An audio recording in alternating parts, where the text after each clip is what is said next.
Hello everyone, I am Ifra, hope you are doing well. तो start करते हैं आज का टॉपिक। कंटिन्यू करेंगे। कौन सा टॉपिक पढ़ रहे थे हम? Exceptions for E way bill. ठीक है, तो इसमें हमने देखा था कि कौन कौन से ऐसे केसेस होते हैं जिनमें ई वे बिल को जनरेट करना कंपल्सरी नहीं होता है।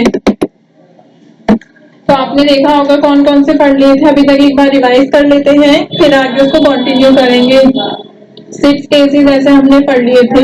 फर्स्ट वन इज, अगर कैरियर बोर्ड जो होता है वो व्हीकल होता है, कैसा व्हीकल? जो कि मोटरेबल नहीं होता, मतलब कि जिस व्हीकल में मोटर नहीं होती तो उस पर ई वे बिल जो है जनरेट करना कंपल्सरी नहीं होता है। ठीक है, फिर उसके बाद आया था, अगर गुड्स जो हो रहे हैं वो गुड्स जो कैरी हो रहे हैं वो कहाँ से हो रहे हैं? किसी एयरपोर्ट से हो रहे हैं, या फिर किसी कार्गो कॉम्प्लेक्स से, या फिर कस्टम पोर्ट से, लैंड कस्टम्स स्टेशन से, कहाँ पर? किसी इनलैंड कंटेनर में, या फिर किसी कंटेनर फ्रैग स्टेशन पे, मतलब सीएफएस पे। तो किस लिए यहाँ पे क्या बोला मैंने कि इस जगह से इस जगह पे अगर गुड्स कैरीड आउट हो रहे हैं, किस लिए? कस्टम क्लियरेंस के लिए, तो भी ई वे बिल जो है जनरेट करना इसमें कंपल्सरी नहीं होता है। ठीक है, फिर थर्ड वाली की बात करेंगे। थर्ड में क्या बताया था? अगर गुड्स जो हो रहे हैं वो carried under customs control, custom control के अंडर कैरी आउट हो रहे हैं, या फिर कस्टम सील के अंदर, तो भी क्या होगा कि ई वे बिल यहाँ पे जनरेट करना कंपल्सरी नहीं होता है। If the goods are carried from an ICD to custom port or from one custom station to another, तो भी क्या होगा? ई वे बिल जनरेट करना कंपल्सरी नहीं होता। तो ये तो हमने प्रीवियस की बात कर ली। अभी देखते हैं यहाँ पर आगे की बात।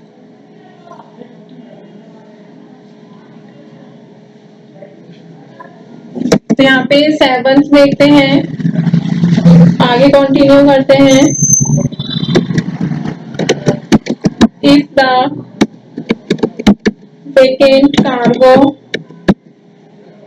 containers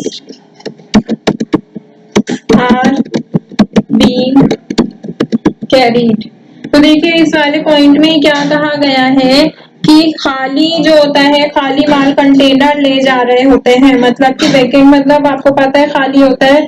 तो जो कार्गो कंटेनर होता है वो कैसे होता है? वेकेंट। अगर वो भी जा रहे होते हैं तो उन पर भी क्या होगा? जीएसटी कह रही हूँ, ई वे बिल जो है चार्ज जनरेट नहीं करना पड़ता। ठीक है, फिर आगे देखते हैं। If the supplier is transporting goods to or from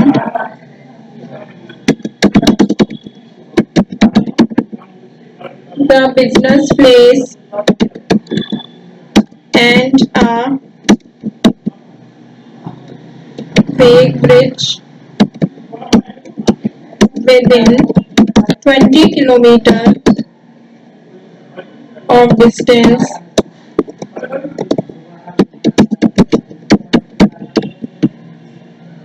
along with the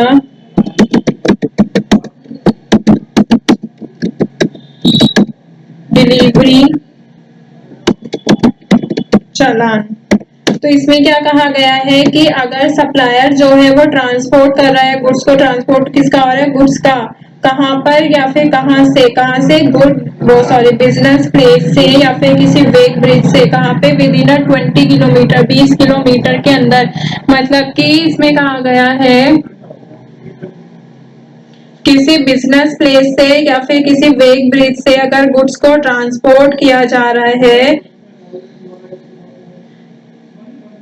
20 kilometre के अंदर, तो यहाँ पर क्या होगा? अलोंग विद द डिलीवरी चालान के साथ। तो भी क्या होगा? यहाँ पर ई वे बिल जनरेट करना कंपल्सरी नहीं होता। मतलब कि जो सप्लायर के थ्रू ट्रांसपोर्ट किए जा रहे हैं गुड्स, कहाँ पर? या तो बिजनेस प्लेस से, या फिर बिजनेस प्लेस पर, या फिर वेग ब्रिज से, या फिर वेग ब्रिज पर विद इन 20 किलोमीटर, उसके साथ डिलीवरी चालान भी होना चाहिए। लेकिन ठीक है, फिर आगे देखते हैं। If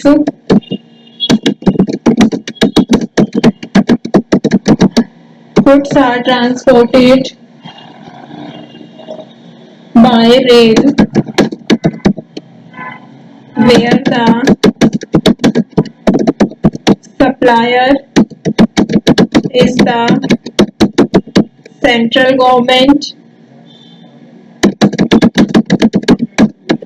the state government,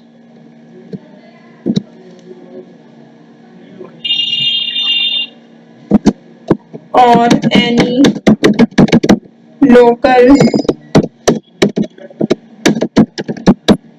authority। तो इस वाले पॉइंट में देखिए इसमें क्या कहा गया है, 9th वाले पॉइंट में, अगर गुड्स ट्रांसपोर्ट किए जा रहे हैं किसके थ्रू, रेल के थ्रू, ठीक है, माल को कहाँ कैसे भेजा जा रहा है, रेल के द्वारा जो है यहाँ माल को भेजा जा रहा है। तो वहां पे क्या होगा, जहां पर द सप्लायर, सप्लायर कौन होगा, सेंट्रल गवर्नमेंट होगी या फिर स्टेट गवर्नमेंट या फिर कोई भी लोकल अथॉरिटी होती है जहां पर गुड्स को ट्रांसपोर्ट किया जा रहा है बाय द रेल। तो ऐसे केस में भी जो है ई-वे बिल जनरेट करना कंपलसरी नहीं होता है। ठीक है, आगे देखते हैं। If the goods are exempted from e-way bill conditions under GST rules of a respective state or union territory. तो इस वाले पॉइंट में क्या कहा गया है, 10th पॉइंट जो है वो क्या डिफाइन कर रहा है कि अगर गुड्स जो है वो एग्जेम्प्ट रहते हैं किससे, किसी ई-वे बिल की कंडीशन से, मतलब ई-वे बिल की गुड्स की कंडीशंस होती है ना कि ये केस में ई-वे बिल जनरेट करना चाहिए। तो अगर गुड्स ऐसे हैं जिसमें ई-वे बिल उनका जनरेट नहीं होता है तो गुड्स एग्जेम्प्टेड है उसमें से अंडर जीएसटी रूल्स, तो क्या होगा, किसी पर्टिकुलर स्टेट या फिर यूटी के लिए तो भी ई-वे बिल जो है यहाँ पर जनरेट करना कंपलसरी नहीं होता है। ठीक है, सेकंड लास्ट पॉइंट पढ़ते हैं अभी, सेकंड लास्ट नहीं, लास्ट ही है। ठीक है, 11 है, the certain goods are transported that fall under a list of exempted supply or supply of goods as per the annexure to rule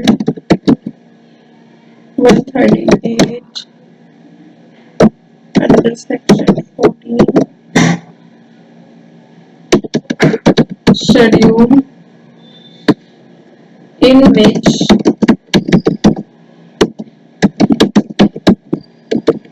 the goods are treated as no supply।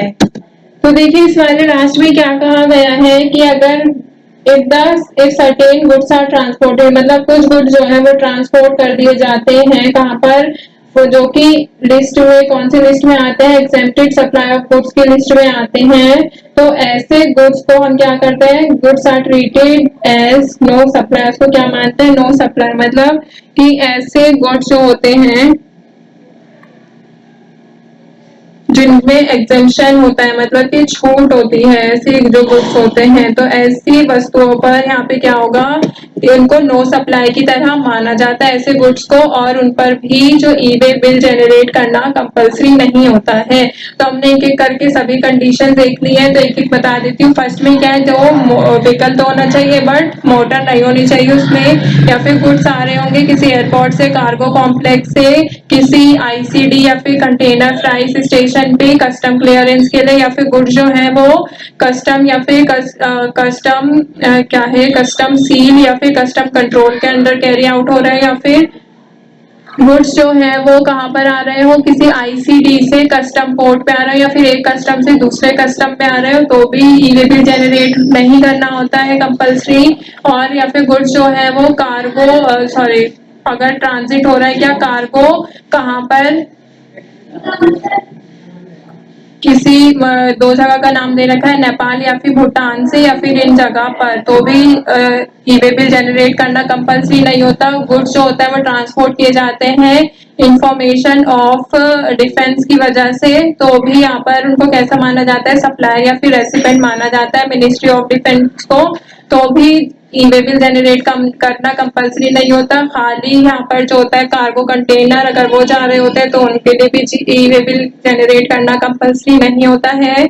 अगर supplier transport कर रहा है कहाँ पर, ये business place पर या फिर वेट ब्रिज पर विद इन 20 किलोमीटर डिलीवरी चालान के साथ, तो भी ई-वे बिल जनरेट करना कंपल्सरी नहीं होता है। अगर गुड्स जो ट्रांसपोर्ट किए जा रहे हैं रेल के थ्रू और सप्लायर वहां पर कौन है, सेंट्रल गवर्नमेंट, स्टेट गवर्नमेंट या फिर कोई लोकल अथॉरिटी, तो भी ई-वे बिल जनरेट करना कंपल्सरी नहीं होता है। बाकी आपको मैंने बता दिया कि एग्जेम्पशन होता है अगर कोई गुड्स ऐसी कंडीशन होती है तो भी ई-वे बिल जनरेट करना कंपल्सरी नहीं होता है। कंटेनर गुड्स जो होते हैं, कंटेनर कह रही हूँ, सर्टेन गुड्स होते हैं वो ट्रांसपोर्ट होते हैं ऐसी लिस्ट में जो एग्जेम्प्टेड रहती है सप्लाई ऑफ गुड्स पर, तो भी ऐसे गुड्स को क्या माना जाता है, नो सप्लाई माना जाता है।